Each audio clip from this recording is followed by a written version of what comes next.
This is an exciting time in Scotland's story, and understanding our past will help us determine our future.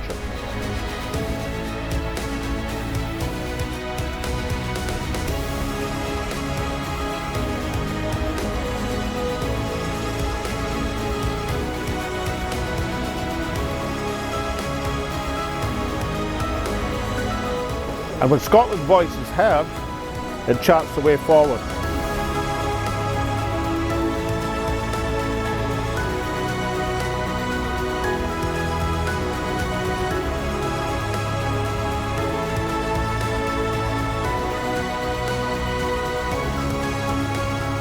This is Scotland Speaks with Alex Salmond.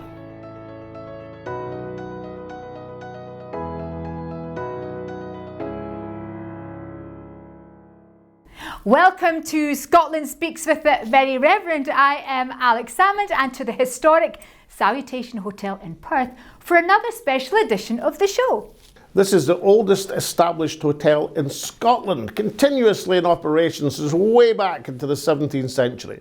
And in 1745, in this very room, the Stuart Room, Bonnie Prince Charlie and his generals had a council of war to plan and plot the invasion of England. How did that work out, Taz? Well, the Stuart Room isn't quite big enough for the main event tonight as we present a special Burns Supper show. After Alex Sneal told us just a couple of weeks ago about Robert Burns the Radical, we had a number of requests from our international audience to show exactly what a Burns Supper is. And so today we present some of the edited highlights of this year's ALBA Party's Burns Supper, a whole evening of celebration of the life and works of Scotland's national bard, Robert Burns. Yeah, edited highlights, because we've only got half an hour or so for the show, where a real Burns Supper like this one can last 5 hours and more. A Burns Supper follows a highly organised format with set speeches and recitations spiced with Burns songs and poetry.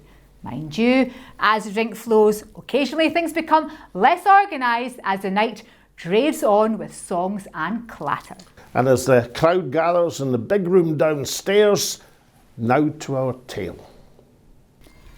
At a Burns Supper, most of the action takes place after the meal. But first, Scotland's national dish, haggis, must be piped in and the bill of fare properly welcomed and Burns' traditional Celtic grace delivered.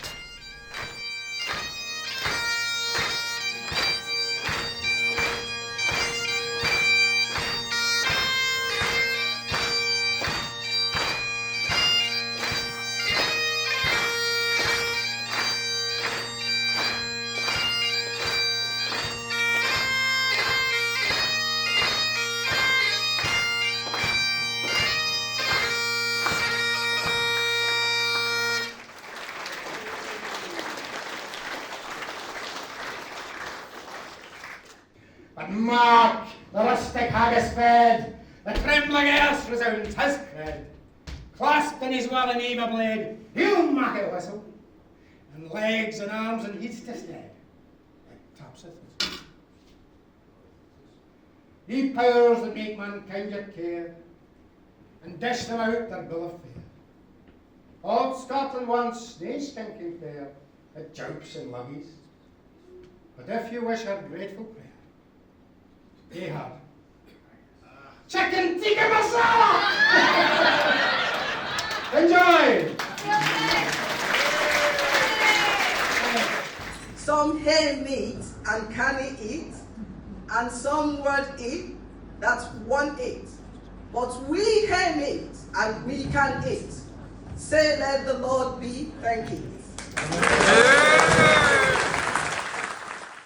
With hunger satisfied and thirst in at least the first stages of being met, the evening gets down to the serious business of the major toasts and speeches, the most famous of those, the immortal memory of Robert Burns.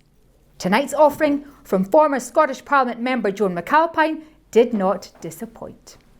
I'm in the fortunate position of having come straight from Robert Burns' bedroom to speak to you tonight. And that's why I've got a smile on my face.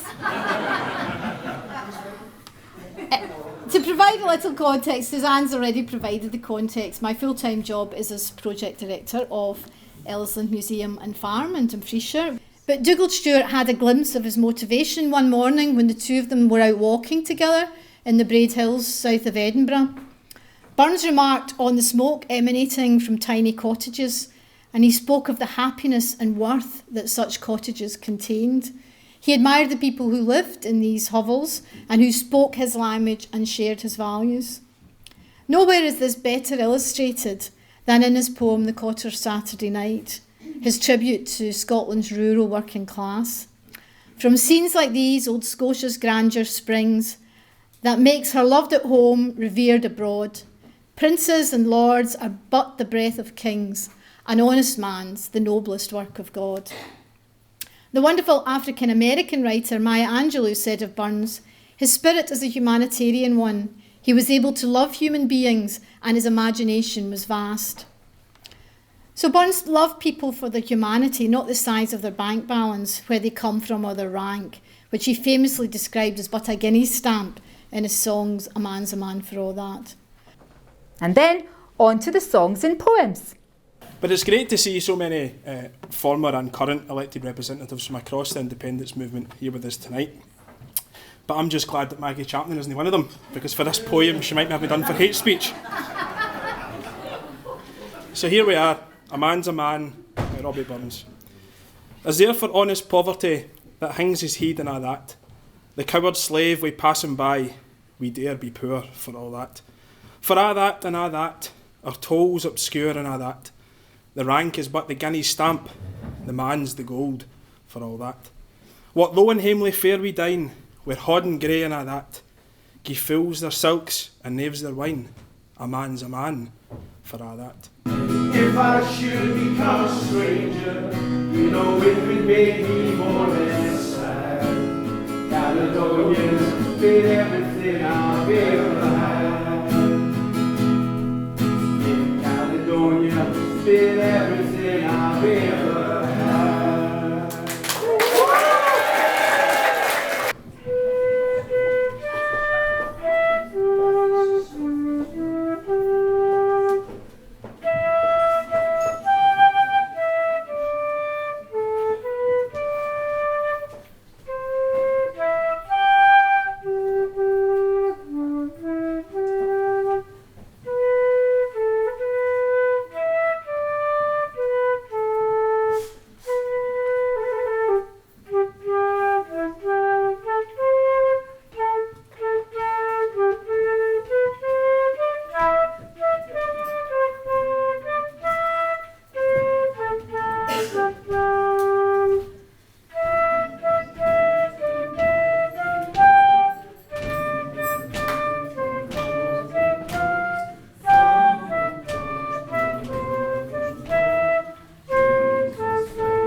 I'll meet thee on the lyric, my ain kind dearie, oh.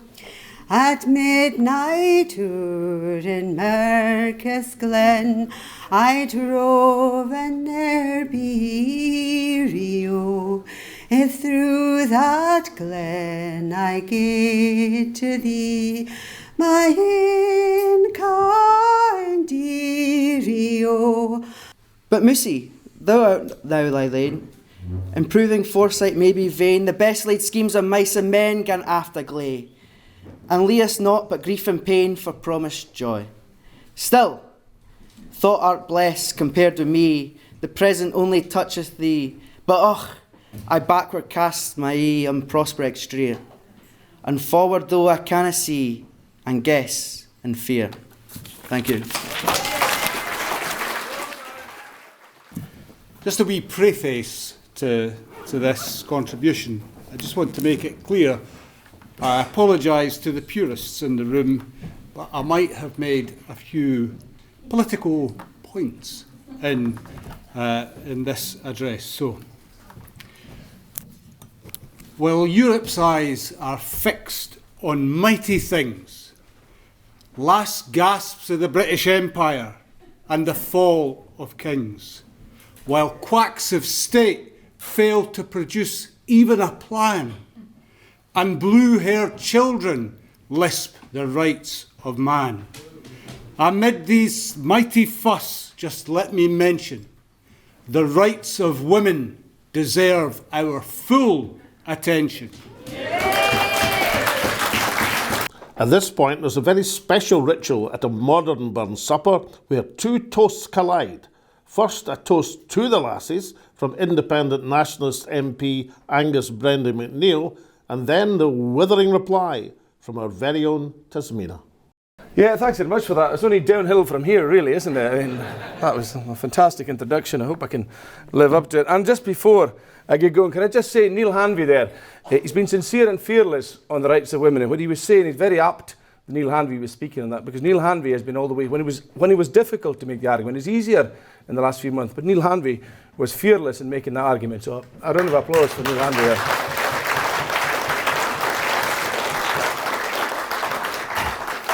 Now, I've been asked where's my kilt. Now, the Clan McNeill motto was conquer or die. And we've ended up on the island of Barra, which I presume we did a lot more dying than we ever did conquering. And the clan ended up quite poor, so we can't afford a kilt. But we got a kilt between us, so we divided it, we made ties. So hence no kilt, or else it's lost in a Calmac ferry that's gone via Ullapool rather than Oban. Another disclaimer here, by the way, is I'm available for the SNP as well for Burns Suppers, but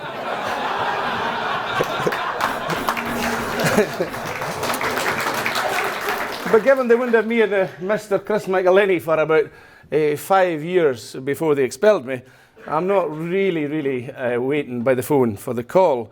But I just want them to know that I'm still here. I'm still here to give them my words of wisdom. Not that they want words of wisdom. These are very testing times, and I think I've been given the tough gig of the evening. I mean, Neil did well there, but he didn't actually have to enter the minefield that is nowadays the toasts to the lassies. Years ago, this was easy. You just said whatever chauvinistic stuff came into your head, you got a round of applause and off you went. Yeah? But now one wrong step, and as Eric Bogle said, you might be circling ass over tit. Yeah.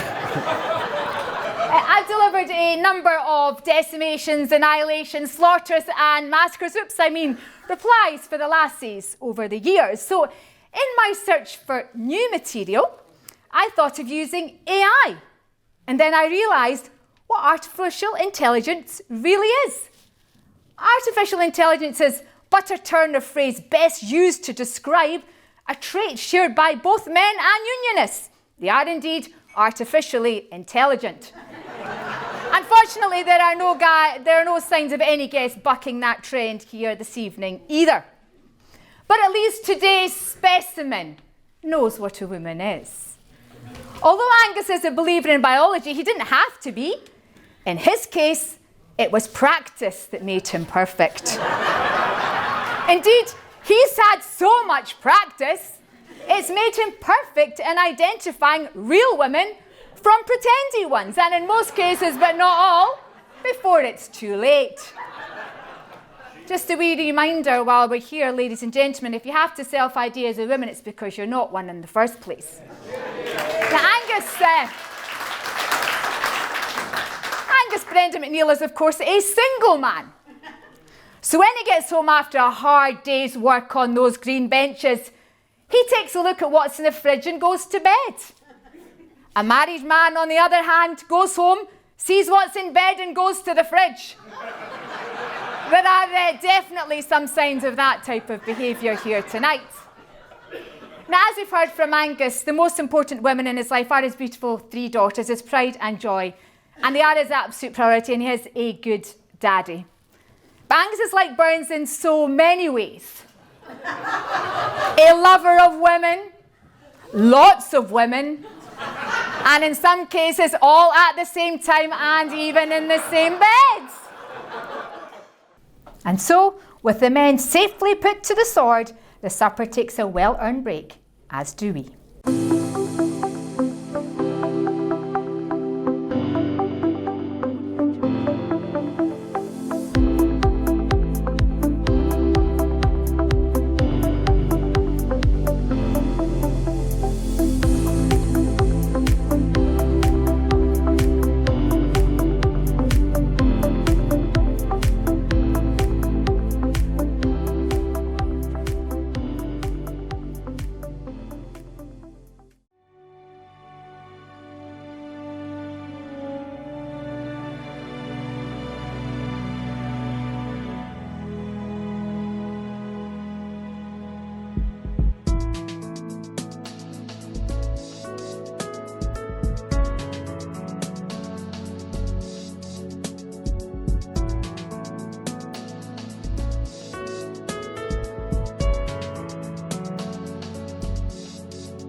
Welcome back to the ALBA Burns Supper at the historic Salutation Hotel.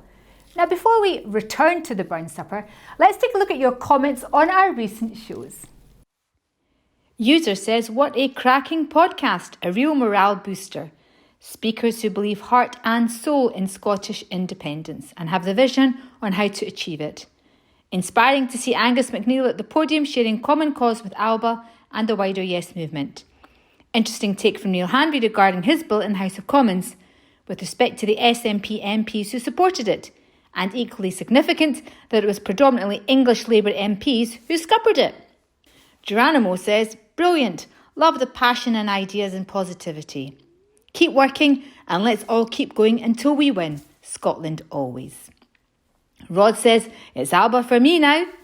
And finally, Harold says, yep, ALBA has got to get into the minds of Scots. We've got to spread the word. I'll be showing everyone I know Kenny McCaskill's speech. We've got to get the message across. Short pieces like that work as people don't have time to listen to over half an hour's worth.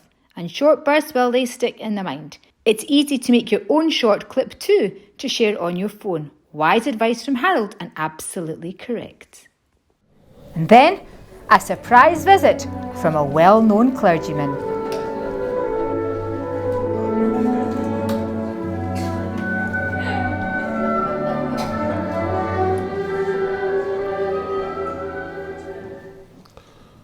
Hello. It's been a hell of a decade. Brexit, Trump, Johnson, Truss, Sturgeon, Murrell, church amalgamations, COVID, global warming, war in Europe, and now in the Middle East. Still, some things have improved. 10 years ago, Craig Levine was manager of Heart of Midlothian. The Lord decided that my calling was not to serve in the richest, most prestigious and largest stipend pulpit in Scotland. Apparently my outlook in life was not sufficiently with it. Perhaps it was my cheery disposition that counted against me. At any rate, the new St Giles minister believes that the resurrection is a metaphor, gender is fluid, and is currently self-identifying as an atheist.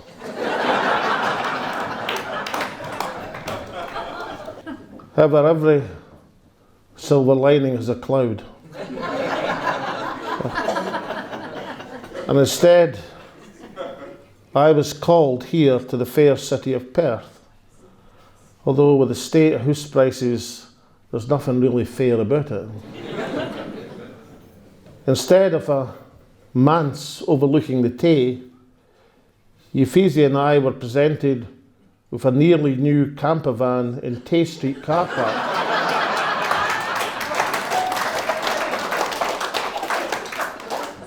Bought, I understand, extremely reasonably from a police auction in Glasgow.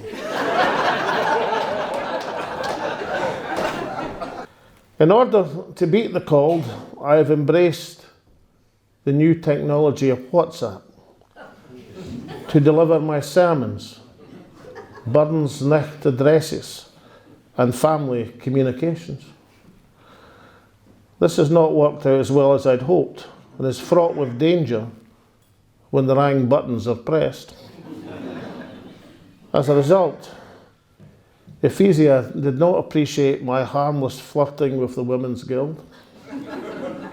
The loyal Sons of Orange Perth City chapter expected rather more from my immortal memory than a Tesco message line with an instruction to have my tea on the table. While the Women's Guild itself took exception to being told to be up to their knees in Fenian blood.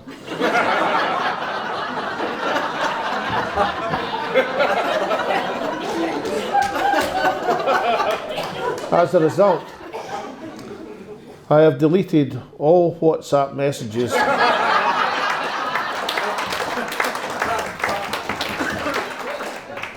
in line with the recent Kirk construction.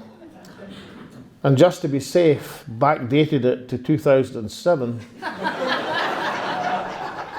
6 years before WhatsApp was introduced.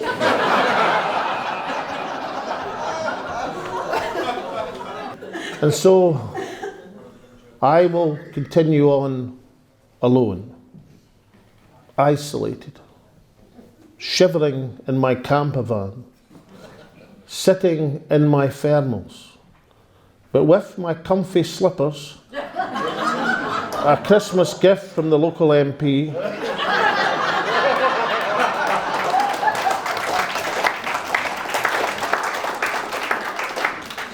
with before me a blank sheet of paper writing my sermons and trying to find in Holy Scripture reasons to assert my normal, joyful, effervescent, bubbly and engaging personality. This may take some time. Until then, let me leave you with Robert Burns. But Lord, remember me and mine with mercies temporal and divine, that I for grace and gear may shine excelled by name, and all the glory shall be thine. Amen. Amen.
Welcome back. Well, our Burns Supper is moving towards its climax with another major toast, this time to Scotland, performed by our old friend, former Cabinet Secretary, Alex Neil. A group of geologists produced a report and they said Scotland will be free from England physically with water between us, but not at least until 250 million years AD. So their timetable is slightly faster than Humza's.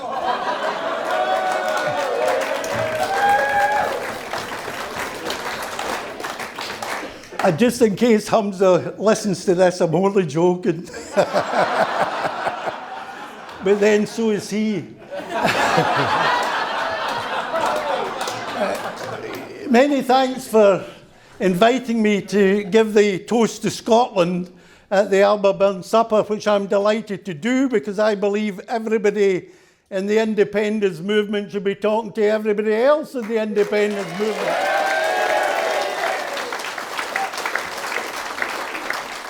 And there's a good reason for that. We all want independence and we want it as soon as possible. So let us work together to get it. Given our scientific engineering ability to create a whole new industry in Scotland. Who would have thought that we would have been leaders in the space industry? And to be fair to the Greens though, they have been involved in the space industry for some time. Wired to the moon.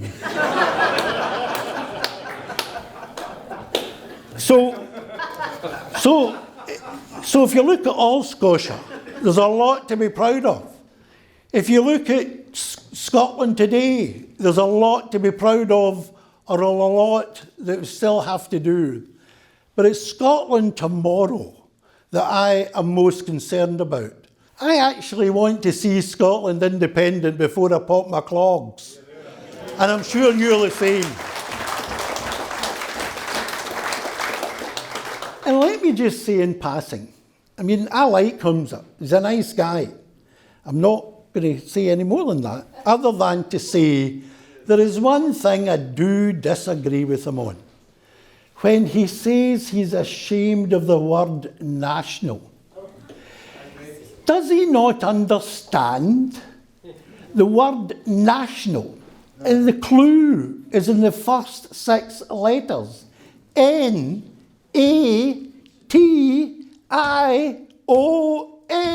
nation.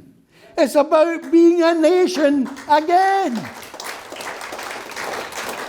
Far from being ashamed of the word, it should be part of our armoury. That's what we're trying to do, to make Scotland a nation again, a nation state again, and to be able to do all the things that we know can and should be done. So I think that although we are going through as a movement a very difficult period, all of which has been self-inflicted, by the way, but we've got to work as one independence team, that every party, every organisation, every person united behind the Scottish flag and behind the campaign. And if we do that, then we can achieve it, and Scotland can be free again. I would like you to be upstanding and let us toast the nation of Scotland. Scotland. Now, before the congregation turns to the lang Scots miles that lie between us and our hame, there is but one final ritual to be performed, which will close our special show. Firstly, with Burns' Scots anthem, Scots Whahay, and then his universal song of friendship and the most famous song in the world, Auld Lang Syne. We do hope you enjoyed and that you join us again next week when we'll be back in the safety of our Glasgow studios. Until then, take care. We hope you've enjoyed the show, and we shall see you next week.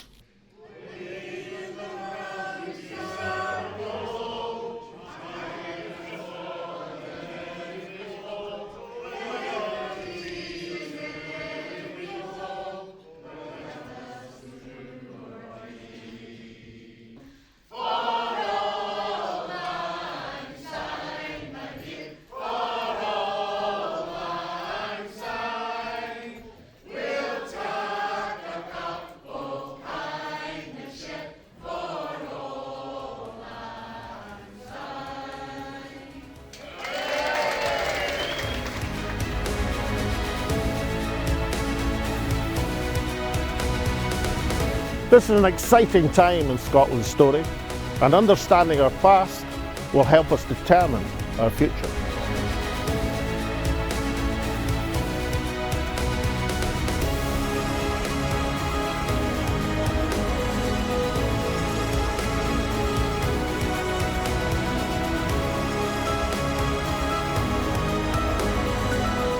And when Scotland's voice is heard, it charts the way forward.